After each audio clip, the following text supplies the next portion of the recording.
Okay, we've got our bike hooked up to the kicker. We're ready to start our session. So we're assuming at the moment you've already set up your iMobileInterval app with all of your settings that we covered in a previous video. So we open up our iMobile app, wait for it to log in. First thing we need to do is just make sure that the app has found our kicker. So we go into settings, into sensors, down to kicker trainers. So you can see there that we've got a signal. You might want to give the pedals a quick spin just to make sure we're reading some speed. So as we can see, the app has found the kicker, so you're ready to go. So the next thing we'll do is we'll go into our online library. So it needs to log into your iMobile account now. At the moment they all appear grey. As soon as it's logged in they'll turn black, which tells you that you're ready to go. What do we need to do sometimes, Damien? We need to make sure that we are actually logged into the internet, don't we, to make sure this is happening, of course. That's right. For this phase, especially if you go through the online portion of the app, it's trying to talk to the server at iMobileIntervals.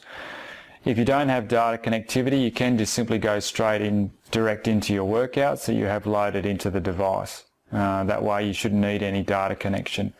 But for today, we're going to go through the online connection. We'll go into My Group Workouts, which is now looking at the Watts factory group that you've been given access to. We find the session that we're interested in. It's now logging onto the server to go and find that session. If you hadn't loaded it before, it'll come up with the option to load, which you would do, and it then loads it onto your device and puts it into the workout section. Then it's simply a case of pressing begin. You'll come up with this page and you're ready to start the workout.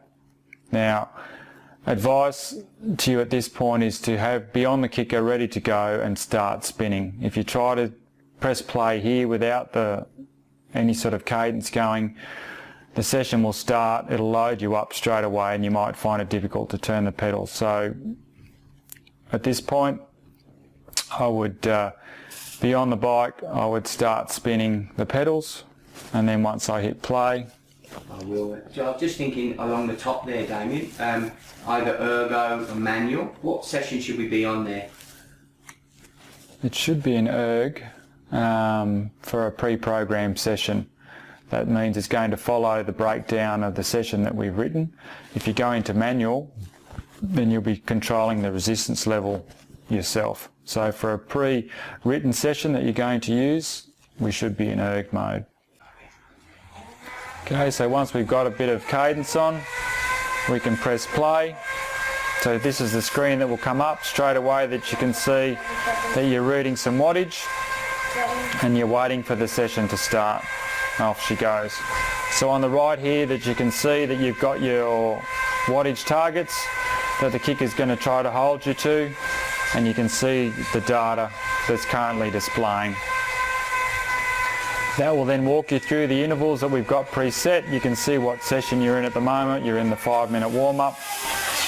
The session will just simply continue until such time as the session is complete.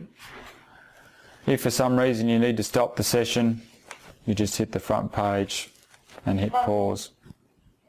If you're finished for the day, hit done workout.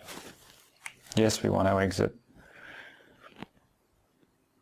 Now at this point, Damien, if you've already set the kicker up and the iMobileInterval program to log into your Training Peaks account, by doing so you instantly then send that straight to Training Peaks, which means you don't actually then have to go online and plug in your Garmin device or other recording device. Okay, so that's how we start an iMobileInterval session using your Wahoo kicker. First thing we need to do is set up the app. So we'll go whatever the number is that you get from the test, your map test that you do, or if you've done it